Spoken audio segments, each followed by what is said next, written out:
Hello there, I'm Julia Olayanju. I'm a scientist intrigued by food and how it impacts our health. As a little girl, I spent a lot of time in the kitchen watching my mother cook. And as I grew older, I got involved in cooking as well. And when I think about food, I think about the pleasure it brings. And even up till today, I believe food should be enjoyed. Over the years, through a series of life occurrences and scientific training, my perspective shifted from a focus on pleasure, on the pleasure food brings, to the power that lies in food. There is a wealth of scientific knowledge that showcases the health benefits found in specific food types. Oftentimes, you hear people talk about food as medicine. You may wonder, what does that really mean? Today, I'd like to share why we should change the way we think about food and how we can start the journey to unlock the power of food to improve our health.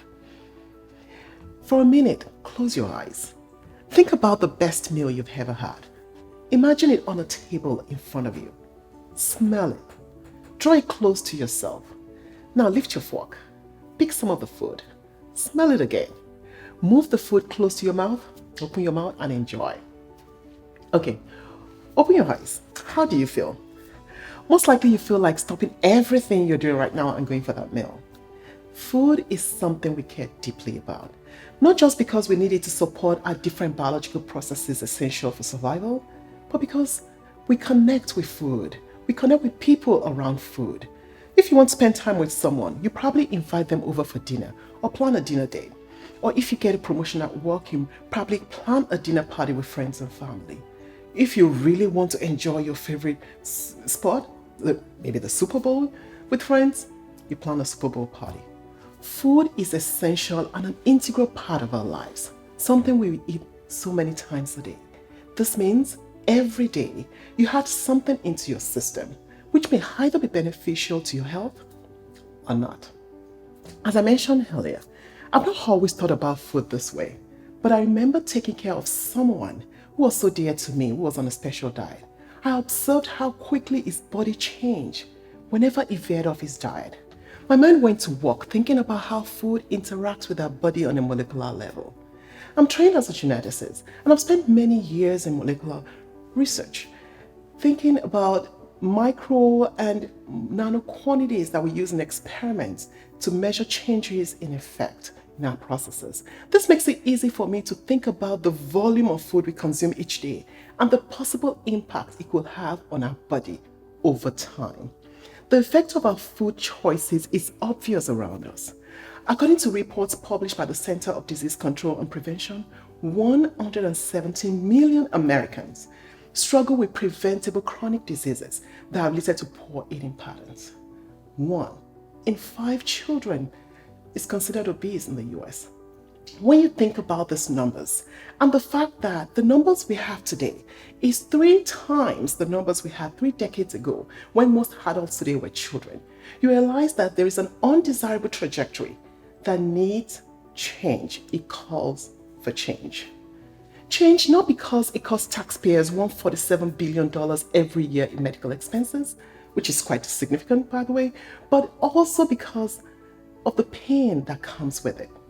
Several studies have shown that obese children, compared to their normal weight peers, are likely to repeat a grade.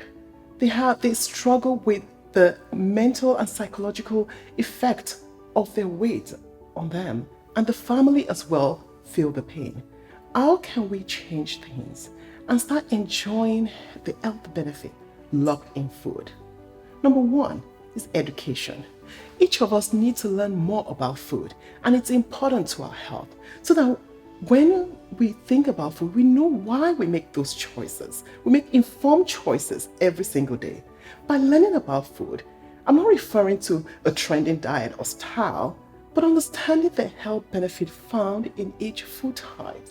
Knowing a bit more about the science of food, finding answers to questions such as what are the health benefits of this type of vegetables you eat, and how do I prepare them to enjoy the optimal benefits from them.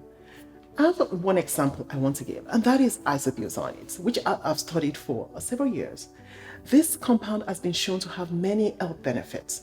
This compound can be found in vegetables such as watercress and broccoli. Now, what people do not know is that there's a difference in the amount of the compound available when you boil broccoli compared to when you eat it raw.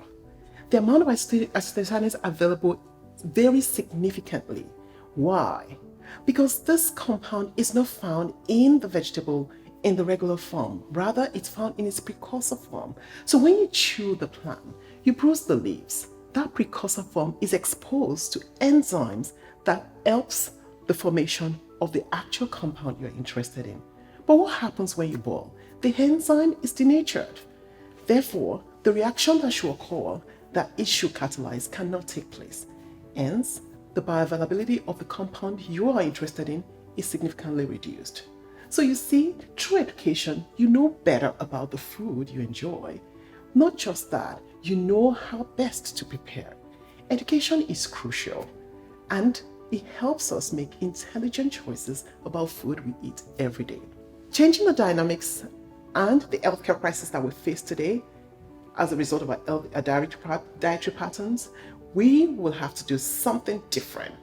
From community leaders increasing investment in research and community education programs, food industry leaders prioritizing consumer well-being in all their business decisions, to educators, influencers, and parents enhancing learning about food and health for the next generation. We all have a role to play in creating change. While these roles may be very different, each role is equally important when it's grounded in knowledge of the importance of food to health. Finally, it is important to know that the changes we desire will take time, and that consistency during the process is the only way to ensure the desirable outcome. It does not matter if you're an advocate working to drive change in policies and processes, or a food industry leader innovating a healthier food system, or an individual working hard to learn different ways to improve your health through nutrition. Lasting change takes time, and consistency is key. Creating change to ensure a healthier population is important, and it's needed.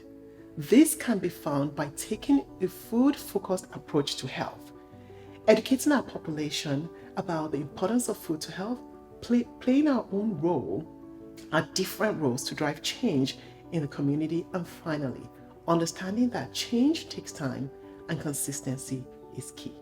Thank you.